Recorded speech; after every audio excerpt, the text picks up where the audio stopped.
William Grant Still, known as the Dean of African American Composers, was the first African American composer to have a symphony performed in the United States by a professional orchestra. He has nearly 200 works to his name, including 5 symphonies, 4 ballets, 9 operas, over 30 choral works, art songs, as well as various chamber music and solo instrument works. He was born in Woodville, Mississippi, and raised in Little Rock, Arkansas by his mother and father, who were both teachers. His father was a musician who taught music at Alabama A&M College. However, he died while William Grant Still was only an infant. He began to study the violin at the age of 14 and proceedingly began to teach himself a wide range of instruments. At the age of 17, his stepfather introduced him to opera, which proved to be a metamorphic event for him. He was interested in pursuing a career in music. However, his mother pushed him to study medicine at Ohio's Wilberforce University, as she believed that the societal forces in the United States would be too strong and would prevent Still's musical success. This, however, would not stop his dreams of collegiate music education, as he would end up dropping out of Wilberforce University and enter Oberlin University in Ohio to study music. In his music, he incorporates different forms of African American styles, notably the blues, jazz, and spirituals. This unity of different styles of music allows for a unique sound that shines light on the Black experience in America. Being a leading figure during the Harlem Renaissance, Still frequently collaborated with many prominent Black figures, and even set many of the great African American poets at the time, such as Paul Laurence Dunbar and Langston Hughes.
Still's Afro-American Symphony is not only remarked as his most famous symphony, but also one of the most popular symphonies in American history.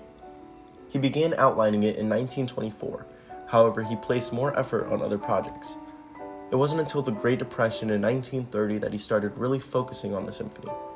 He explained that it took him until he went jobless long enough for his symphony to begin to take its shape. He rented out a quiet room away from his New York City home where he began to work, and immediately he was inspired, finishing the symphony in just 2 months. The Afro-American Symphony was premiered in 1931 by the Rochester Philharmonic. Despite fitting the European mold of a 4-movement symphony, the piece holds many African-American characteristics such as jazz, the blues, and spirituals, which are religious songs of African-American Christians from the South, derived from European hymns and the musical components of Black slaves. The centralization of the blues, claiming that it was, quote, an expression of the hopes and yearnings of a lowly people wanting a better life, fill the symphony. Through his work, Still wanted to show how the blues, often seen as a music for the lower class, could be raised to a higher musical rank and standard. His use of the blues acts as a racial vindication, as musicologist John Michael Spencer argued.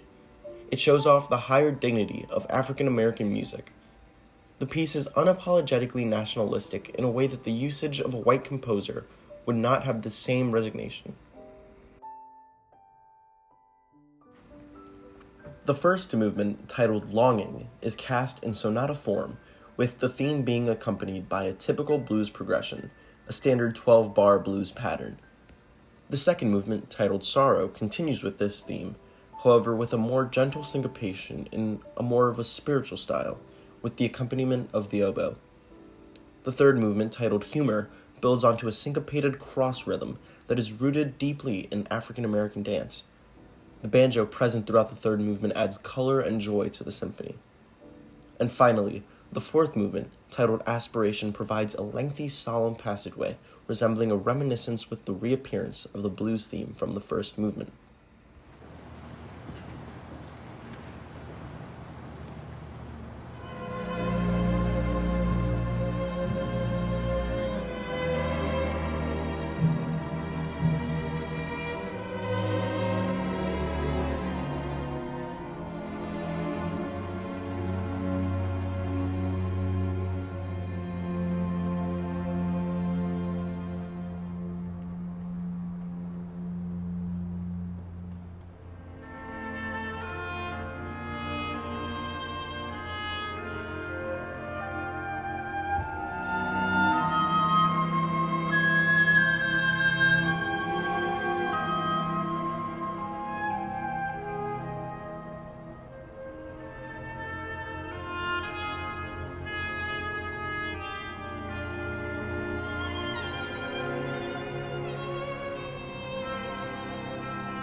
The blues has made its way in music by shaping many genres, such as jazz, country, rock and roll, and others.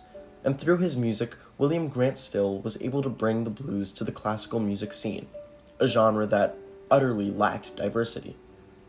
He knew that incorporating it into his music would scare away some listeners, with the idea of them thinking that it would sound unrefined. However, his use of the blues throughout his music shows his strong belief of it being a defining character of the African American identity. The Harlem Renaissance was without a doubt a large influence for him. This awakening of music, art, fashion, theater, and other arts allowed for many African American people of the 1920s to emerge as prominent artistic intellectual figures. The influential themes of the Harlem Renaissance, such as racial identity, equality, and black life, meant for a classical music symphony, a truly Western and European tradition, to include the incorporation of the blues, unifying the two, demonstrating a sort of unity and equality. William Grant Still wrote, "I harbor no delusions as to the triviality of the blues, the secular folk music of the African American.